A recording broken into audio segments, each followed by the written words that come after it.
Hello, నేను miss రావు. మహారాష్ట్ర జార్ఖండ్ ఎన్నికలు ముగిసాయి. Polling ఫలితాలు ఎలా ఉండబోతున్నాయి? ఎగ్జిట్ పోల్స్ వచ్చేసాయి. ఎగ్జిట్ పోల్స్లో ఎటువైపు మొగ్గు ఉంది అనే దాని మీద మనం విశ్లేషణ చేసుకునే ప్రయత్నం చేద్దాం. ప్రస్తుతం మన దగ్గర తెలుగు రాష్ట్రాల్లో ప్రత్యేకించి బాగా గుర్తింపు ఉన్నటువంటి ఆత్మసాక్షి ఎగ్జిట్ పోల్స్ని వెల్లడించింది. దాని ప్రకారం ఎవరు అధికారంలోకి వచ్చేటువంటి అవకాశం ఉంది, ఫలితాలు ఏ విధంగా ఉండేటువంటి అవకాశం ఉంది అనే దాని మీద ఒక ఒపీనియన్కి వచ్చారో ఎగ్జిట్ పోల్స్లో అవి ఏంటి అనేది ఒకసారి చూద్దాం. So Maharashtra exit polls Aatmasakshi survey projection of vote share in Maharashtra assembly elections. Mahayuti కూటమికి 43 నుంచి 44% ఓట్ బ్యాంక్ వచ్చేటువంటి అవకాశం ఉంది. మహా వికాస్ అఘాడీకి 45 నుంచి 46% వచ్చేటువంటి అవకాశం ఉంది. అదర్స్ 11 నుంచి 16% ఉంది. సో అదర్స్ సంపాదించుకున్నటువంటి ఓట్ షేర్ని బట్టి ఈ మహాయుతి కూటమి అలాగే మహా వికాస్ అఘాడీకి మధ్య ఏ విధంగా ఉంటుంది అనేది జస్ట్ పర్సంటేజ్ 2% మాత్రమే ఓట్ బ్యాంక్ తేడా ఉంది. సో ఈ 2%లో ఎవరు గెయిన్ అయ్యేటువంటి అవకాశం ఉంది అనేది కూడా కొంత ఉత్కంఠ లేపుతూ ఉంది. ఇక ఫ్యాక్టర్స్, ఏమేమి ఫ్యాక్టర్స్ పనిచేశాయి అనే దాని మీద కూడా ఒక ఒపీనియన్కి వచ్చింది. సో ఇక్కడ మనం చూస్తే కనుక దాదాపు 60,000 మంది ఆర్ఎస్ఎస్కి సంబంధించినటువంటి వాళ్ళు ఇన్వాల్వ్ అయి ఉన్నారు. దీంట్లో వాళ్ళు చిన్న చిన్న మీటింగ్స్ పెట్టి బీజేపీకి సపోర్ట్గా బాగా పనిచేశారు. బీజేపీకి అలయన్స్ కూటమికి, అంటే మహాయుతి కూటమికి. ఇక శరద్ పవార్ ఫ్యాక్టర్ బాగా పనిచేసింది. 62 నుంచి 67 అసెంబ్లీ కాన్స్టిట్యున్సీల్లో శరద్ పవార్ యొక్క ప్రభావం బాగా పనిచేసింది. సో కాబట్టి కింగ్ మేకర్ అయ్యేటువంటి అవకాశం ఉందని చెప్పి ఒక ఒపీనియన్ ఉంది. వెస్టర్న్ మహారాష్ట్రలో, ప్రత్యేకించి పశ్చిమ మహారాష్ట్ర అలాగే మరాఠ్వాడ అండ్ కొంకణ్, ఈ రీజియన్లో శరద్ పవార్ యొక్క ఫ్యాక్టర్ బాగా పనిచేసిందని చెప్పి ఒక అభిప్రాయం. ఇక స్కీమ్స్ చూసుకుంటే కనుక లడ్కీ బహిన్ స్కీము ఎఫెక్ట్ ఉంది కొంత. ఇదే గేమ్ చేంజ్ చేయబోతుంది మొత్తం. అక్కడ మహారాష్ట్రలో పొలిటికల్ గేమ్ చేంజ్ చేసేది అక్కడ ఇదే కనిపిస్తుంది. ఇక ఓటింగ్ మరాఠా ఓట్ బ్యాంక్ ఎలా ఉంది అనేది దాన్ని బట్టి ప్రైస్ ఇన్ఫ్లేషన్ ఎఫెక్ట్ బాగుంది. అన్ఎంప్లాయ్మెంట్, నిరుద్యోగత, రిజర్వేషన్, మరాఠవాడ రిజర్వేషన్ అంశం కూడా బాగుంది. Farmers issue, cotton, soybean, sugar cane ఇవన్నీ కూడా ధరలు తగ్గటం అనేది కొంత ఇన్ఫ్లుయెన్స్ ఫ్యాక్టర్గా ఉంది, మెయిన్ ఫ్యాక్టర్స్గా. తర్వాత రెబల్స్, ఇండిపెండెంట్ స్వతంత్ర అభ్యర్థులు, రెబల్స్ క్యాండిడేట్స్, అలాగే చిన్న పార్టీలు ఉన్నాయి. ఇక్కడ చిన్న పార్టీలు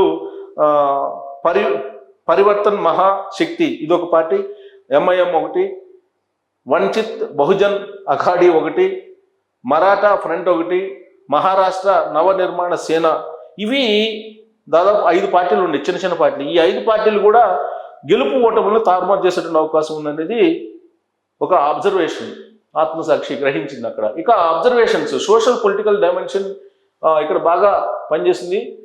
ఇక్కడ విదర్భ, మరాఠ్వాడ, వెస్టర్న్ మహారాష్ట్ర రీజియన్లో ఎక్కువగా సోషల్ పొలిటికల్ డైమెన్షన్స్ డామినేట్ చేశాయని చెప్పి తెలుస్తుంది. ప్రధానమైన అంశాలుగా అక్కడ ఈ 3 ప్రాంతాలు, మరాఠ్వాడ, విదర్భ, వెస్టర్న్ మహారాష్ట్రలో. ఇక పోలరైజేషన్, అటు మహాయుతి కూటమి కానీ లేదా మహా వికాస్ అఘాడీ కానీ, అంటే బీజేపీ కూటమి, ఇదేమో కాంగ్రెస్ కూటమి. ఇక్కడ సామాజిక ఈక్వేషన్స్ తీసుకుంటే కనుక ఇక్కడ మలి, డంగర్, వంజ్రా, అప్పర్ క్యాస్ట్ ఇక్కడ మహాయుతి కూటమికి ఉన్నాయి. అదే కాంగ్రెస్ కూటమికి వచ్చేసరికి ముస్లిమ్స్, దళిత్స్, ఎస్టీలు అండ్ మరాఠవాడ ఇవందరూ కూడా కాంగ్రెస్ కూటమికి ఉన్నాయి. తర్వాత ఇండస్ట్రీస్, ప్రధానంగా మహారాష్ట్ర నుంచి రావాల్సినటువంటివి గుజరాత్కి వెళ్ళిపోయాయి అనేటువంటి ఫ్యాక్టర్ బాగా ప్రచారంలో పనిచేసింది. Different voting pattern is noticed in all 6 regions and Maharashtra. It is a 6 states election in Maharashtra.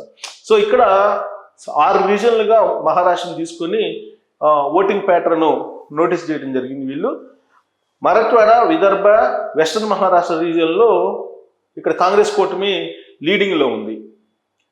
అలాగే కీన్ కంటెస్ట్, ముంబై రీజియన్లో నెక్ టు నెక్ ఫైట్ ఉంది ఈ 2 కూటముల మధ్య అనేది, కాంగ్రెస్ కూటమి బీజేపీ కూటమి మధ్య. ఇక నార్త్ మహారాష్ట్ర అండ్ కొంకణ్ రీజియన్లో ఇక్కడ బీజేపీ కూటమి లీడింగ్లో ఉంది, అంటే ఎక్కువ లీడింగ్లో ఉందని చెప్పి అబ్జర్వేషను. ఇక కొన్ని కాన్స్టిట్యున్సీల్లో, అంటే సుమారుగా 18 అసెంబ్లీ కాన్స్టిట్యున్సీల్లో కాంగ్రెస్ కూటమి పర్ఫార్మెన్సు క్షేత్రస్థాయిలో అంతగా పర్ఫామ్ చేయలేదు అనేది ఒకటి. అంటే ప్రచారంలో కానీ లేదా పొలిటికల్ మేనేజ్మెంట్ చేయటంలో కానీ వెనకబడింది. అలాగే ఓటర్స్ని పోలింగ్ బూత్ దగ్గర తీసుకురావటం కానీ ఏదైతే అనేవి 18 కాన్స్టిట్యున్సీల్లో వెనకబడింది కాంగ్రెస్ కూటమి. ఇక పవర్ ఏకనాథ్ షిండేని ఎక్కించడం, శివసేనని చీల్చడం, ఇవన్నీ కూడా బీజేపీకి కొంత వ్యతిరేకంగా ఉన్నట్టు తెలుస్తుంది. మహారాష్ట్రలో ఓటర్స్లో ఎక్కువగా అది డిసప్పాయింట్మెంట్, అసంతృప్తి అయితే ఉంది. సో ఇవన్నీ కూడా ఫ్యాక్టర్స్ పోలరైజేషన్ ఓటర్కి కారణాలుగా కనిపిస్తున్నాయి. ఇక మనం చూస్తే projection of expected reason wise vote share కనుక మనం తీసుకుంటే రీజన్ వైజ్ 6 రీజన్లుగా మనం మహారాష్ట్రను తీసుకోవచ్చు. విదర్భ తీసుకుంటే కాంగ్రెస్ కూటమికి 48, బీజేపీ కూటమికి 42, అదర్స్కి 10 ఉన్నది. అలాగే వెస్టర్న్ మహారాష్ట్ర, పశ్చిమ మహారాష్ట్ర తీసుకుంటే కాంగ్రెస్ కూటమికి 49, బీజేపీ కూటమికి 42, అదర్స్కి 9.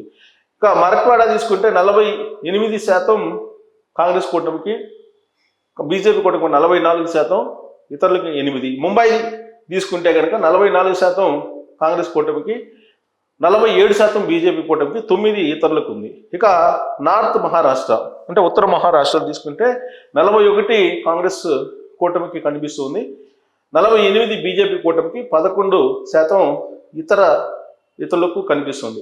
కొంకణ్ ఏరియాలో 44% కాంగ్రెస్ కూటమికి, 47% బీజేపీకి, 9% మాత్రం ఇతరులకు కనిపిస్తుంది ఓట్ షేర్ రీజనల్ వైజ్. ఇక ఇష్యూస్ వైజ్ మనం తీసుకుంటే కనుక ఫ్యాక్టర్స్, ఏమేమి ఫ్యాక్టర్స్ పనిచేసే ఓటర్స్ మీద అని అంటే మెయిన్ ఫ్యాక్టర్ వచ్చేసి మహారాష్ట్ర ఎలక్షన్స్లో ఇన్ఫ్లేషన్ అంటే ద్రవ్యోల్బణం బాగా పెరగడం, అంటే నిత్యావసర వస్తువులు పెరగడం అనేది 24% పనిచేసింది. అన్ఎంప్లాయ్మెంట్ అనేది 20% పనిచేసింది. తర్వాత ప్రస్తుత గవర్నమెంట్ మీద సాటిస్ఫాక్షన్ ఉందా లేదా అనేది, సాటిస్ఫైడ్ అనేది 22% ఉంది, సాటిస్ఫైడ్ పార్షియల్ అనేది 34% ఉంది, డిస్సాటిస్ఫైడ్ అనేది 18% ఉంది, ఫుల్లీ డిస్సాటిస్ఫైడ్ అనేది 22%, ఏమి చెప్పలేమని 4%. అంటే ఇక్కడ ప్రభుత్వ వ్యతిరేకత అనేది సాటిస్ఫైడ్ అనేది 22% ఉంది, సంతృప్తి. అలాగే సాటిస్ఫైడ్ పార్షియల్లీ పర్వాలేదు అనేవాళ్ళు 34 ఉన్నారు, అసలు కంప్లీట్గా బాగలేదు అనేవాళ్ళు 18 ఉన్నారు, ఫుల్లీ అసలు వరస్ట్ అనేది 22 మంది ఉన్నారు. అంటే ప్రభుత్వం మీద వ్యతిరేకత ఎక్కువగానే కనిపిస్తుంది. ఇక ప్రిఫర్డ్ చీఫ్ మినిస్టర్ క్యాండిడేట్స్, ఎవరెవరు చీఫ్ మినిస్టర్లు అనే ఒపీనియన్ తీసుకుంటే కనుక ఉద్ధవ్ థాకరేని 29% అత్యధికంగా కోరుకుంటున్నారు, ఏకనాథ్ షిండేని 20% కోరుకుంటున్నారు, దేవేంద్ర ఫడ్నవీస్ని 15% కోరుకుంటున్నారు, శరద్ పవార్ని 7% కోరుకుంటున్నారు, మేము చెప్పలేమనేది 20% మంది. అంటే ఉద్ధవ్ థాకరేకి కొంచెం ఎక్కువగా ముఖ్యమంత్రి కావాలి అని ఒపీనియన్ ఓటర్స్లో ఉంది. ఇక గవర్నమెంట్ ఏది బెటర్ డెవలప్మెంట్ యాంగిల్లో అనే దాని మీద ఒపీనియన్ తీసుకుంటే కాంగ్రెస్ కూటమి 46% ఉంది. అంటే బీజేపీ కూటమి కన్నా కాంగ్రెస్ కూటమి వస్తేనే అభివృద్ధి ఉంటుంది అనేది ఎక్కువగా కనిపిస్తుంది. చెప్పలేమనే దాంట్లో 11% ఉంది. ఇక మహా వికాస్ కూటమి అలాగే మహాయుతి కూటమి అంటే కాంగ్రెస్ కూటమి అలాగే బీజేపీ కూటమి గవర్నమెంట్ రూల్డ్ 2019 నుంచి 2024 కంపారిజన్ చేస్తే ఎలా ఉంది అనే దాని మీద ఓవరాల్ డెవలప్మెంట్ విషయంలో సోషల్ హార్మనీ అంటే 44% ఉంది, 36% మహాయుతి కూటమికి ఉంది. అంటే సోషల్ భద్రత అని. సో స్టేబుల్ గవర్నమెంట్ అనేది కాంగ్రెస్లో 42%, ఇక్కడ బీజేపీ కూటమి 40% ఉంది. సో ఇక్కడ కూడా కాంగ్రెస్ కూటమికే మద్దతు ఉంది. ఇక్కడ కమ్యూనిటీ వైజ్ క్యాస్ట్ వైజ్ తీసుకుంటే కనుక ముస్లిమ్స్లో 51% కాంగ్రెస్ కూటమికి ఉన్నారు, ఆదివాసీస్ 32% ఉన్నారు, పూర్లో 10% ఉన్నారు, ఫార్మర్స్లో 24% ఉన్నారు, నిరుద్యోగులు 14% కాంగ్రెస్ కూటమికి ఉన్నారు. ఇక లడకీ బెహన్ స్కీమ్, ఆ స్కీమ్కి సంబంధించి సాటిస్ఫాక్షన్ 36% ఉన్నారు, పార్షియలీ పర్లేదు అనేవాళ్ళు 14% ఉన్నారు, అసంతృప్తిగా 22 ఉన్నారు, తీవ్రమైన అసంతృప్తిగా 19% ఉన్నారు, ఏం చెప్పలేమని 9% ఉన్నారు. స్టేట్ గవర్నమెంట్ మీద బాగా కోపం ఉన్నటువంటి వాళ్ళు, బాగా చేంజ్ కావాలి ఇదని చేంజ్ కావాలనుకున్న వాళ్ళు 50% ఉన్నారు. అలాగే కోపం ఉంది కానీ ఈ గవర్నమెంట్ అనేది 4% ఉన్నారు, అసలు చేంజ్ అవసరం లేదని 42% ఉన్నారు, చెప్పలేమని 4%. అంటే కోపంగా ఉండేటువంటి పర్సంటేజ్ ఎక్కువ ఉంది. Present government reason wise anger ఎన్ని రీజన్ వైజ్ చేశారు, తర్వాత వెల్ఫేర్ స్కీమ్స్ గవర్నమెంట్ అట్రాక్ట్ చేసి 36% లక్డీ బహన్ యోజన ఇదే గేమ్ చేంజర్గా ఉందని చెప్పి ఐడెంటిఫై చేశారు ఓటర్ దగ్గర నుంచి. ఇక caste wise voting pattern, caste wise తీసుకుంటే కనుక ఓబీసీస్ కాంగ్రెస్ కూటమికి 43, బీజేపీ కూటమికి 48 ఉన్నారు ఓబీసీలు. దళితులు 49% కాంగ్రెస్ కూటమికి ఉన్నారు, 40% మాత్రమే మహాయుతి కూటమికి ఉన్నారు, 11 ఇతరులకు ఉన్నారు. ట్రైబల్స్ అంటే ఎస్టీలు 50% ఎక్కువగా కాంగ్రెస్ కూటమికి ఉన్నారు, 40% మాత్రమే బీజేపీ కూటమికి ఉన్నారు, 10% అదర్స్కి ఉన్నారు. ముస్లిమ్స్ 54% కాంగ్రెస్ కూటమికి ఉన్నారు ఎక్కువగా, 40% బీజేపీ కూటమికి ఉన్నారు, 6% ఇతరులకు ఉన్నారు. అప్పర్ క్యాస్ట్లు ఓసీలు 44% కాంగ్రెస్ కూటమికి ఉన్నారు, 50% బీజేపీ కూటమికి ఉన్నారు, 6% ఇతరులకు ఉన్నారు. ఆదివాసీస్ 50% కాంగ్రెస్కి ఉన్నారు, 40% మాత్రమే బీజేపీ కూటమికి ఉన్నారు, ఇతరులు 10%.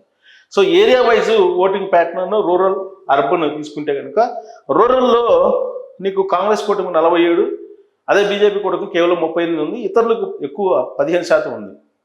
ఇక అర్బన్ అంటే పట్టణ ప్రాంతాలు 40% కాంగ్రెస్ పార్టీకి ఉంది, 50% బీజేపీకి ఉంది. అంటే పట్టణ ప్రాంతాల్లో ఎక్కువగా బీజేపీకి ఆదరణ ఉంది, ఇతరులకు 10% ఉంది. అదే జెండర్ వైజ్ తీసుకుంటే పురుషులు తీసుకుంటే కాంగ్రెస్ కూటమికి 46, బీజేపీ కూటమి 44, ఇతరులకు 10 ఉంది.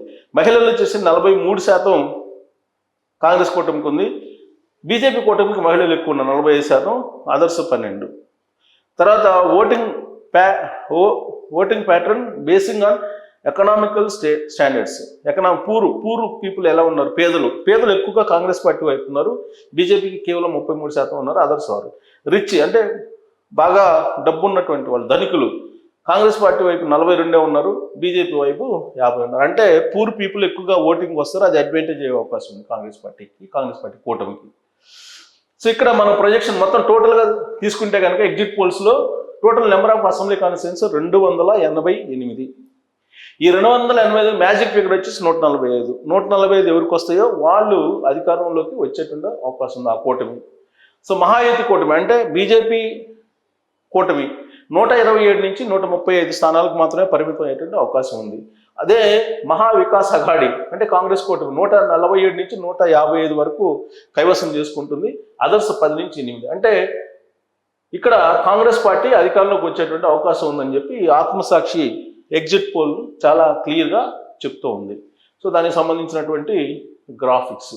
సో ఎగ్జిట్ పోల్ ప్రకారం ఆత్మసాక్షి ఇచ్చిన దాని ప్రకారం మహారాష్ట్రలో కాంగ్రెస్ కూటమి అధికారంలోకి రాబోతుంది. ఇక ఇక్కడ కాన్స్టిట్యున్సీలు తీసుకున్న మహారాష్ట్రలో ఏమేమి కాన్స్టిట్యున్సీలు రీజనల్ వైజ్ వచ్చారు. విదర్భ వచ్చేసి టోటల్ 62 ఉన్నాయి, కాంగ్రెస్ కూటమి 33 నుంచి 35, బీజేపీ కూటమికి 26 నుంచి 27, అదర్స్కి 2 నుంచి 3.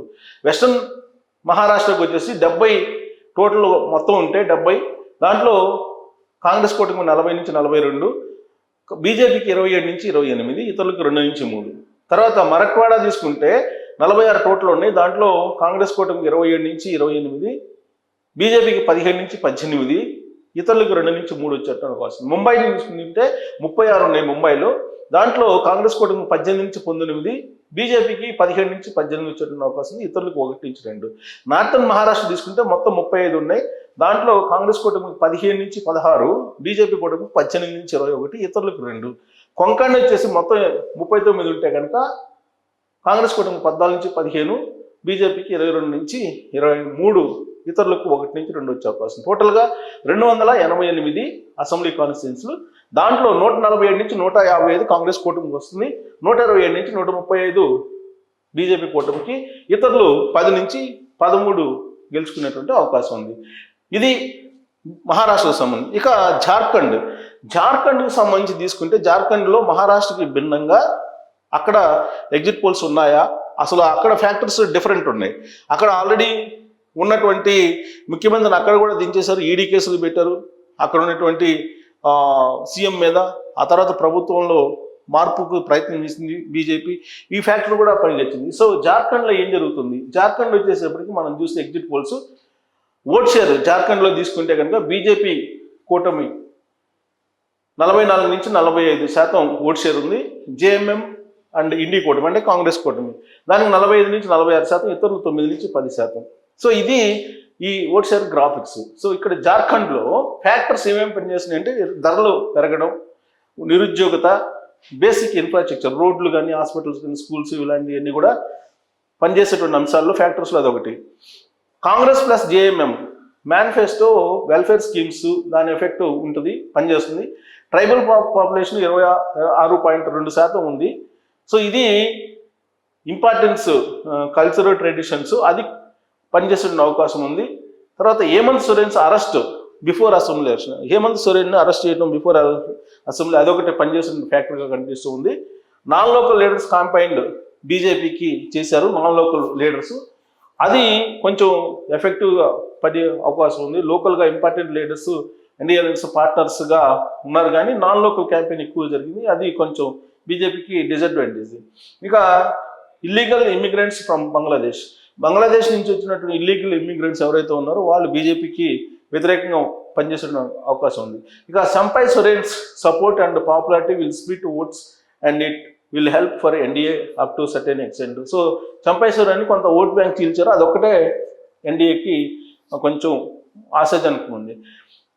Election campaign by Kalpana Soren, అది హేమంత్ సోరెన్ వైఫ్, ఆవిడ ప్రచారం కొంత ఎంఐఎంకి, కాంగ్రెస్కి కలిసి వచ్చిన అవకాశం ఉంది. సో ఎగ్జిట్ పోల్స్లో కనుక చూస్తే, ఓవరాల్ రిజల్ట్ కనుక చూస్తే, మొత్తం అక్కడ 81 అసెంబ్లీ స్థానాలు ఉన్నాయి, దాంట్లో 41 కనుక గెలుచుకుంటే ప్రభుత్వాన్ని ఏర్పాటు చేయొచ్చు, అంటే మ్యాజిక్ ఫిగర్ 41. దీంట్లో బీజేపీ కూటమికి 36 నుంచి 38 ఇచ్చేటువంటి అవకాశం ఉంది. అదే జేఎంఎం ప్లస్ ఇండి అంటే కాంగ్రెస్ కూటమికి 43 నుంచి 45 వచ్చేటువంటి అవకాశం ఉంది. అంటే ప్రభుత్వాన్ని ఇక్కడ జేఎంఎం ఏర్పాటు చేయబోతుంది జార్ఖండ్లో, కాంగ్రెస్ కూటమి అని చెప్పి చెప్పొచ్చు. అదర్స్ 2 నుంచి 3. సో దానికి సంబంధించిన గ్రాఫిక్స్ కూడా ఇచ్చారు. సో టోటల్గా మనం కనుక తీసుకుంటే projection division wise expected assembly constituencies for parties in Jharkhand assembly.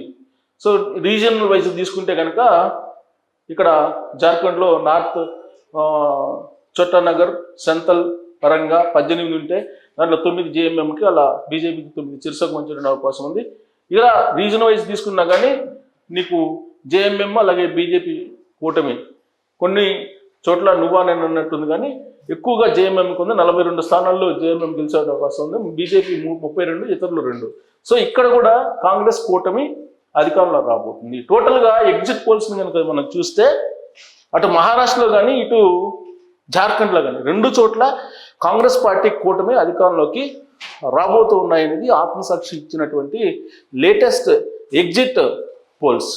So మిగిలినటువంటి ఎగ్జిట్ పోల్స్ కూడా రావాల్సి ఉంది. బట్ ఈ ఎగ్జిట్ పోల్స్ని బేస్ చేసుకునే ఖచ్చితంగా కాంగ్రెస్ కూటమి అటు మహారాష్ట్రలో ఇటు జార్ఖండ్లో 2 చోట్ల అధికారంలోకి వస్తుంది అని చెప్పి 100కు 100% చెప్పలేము. కానీ కాశ్మీరు అలాగే హర్యానాలో ఎగ్జిట్ పోల్స్ కూడా కొంత తారుమారయ్యాయి.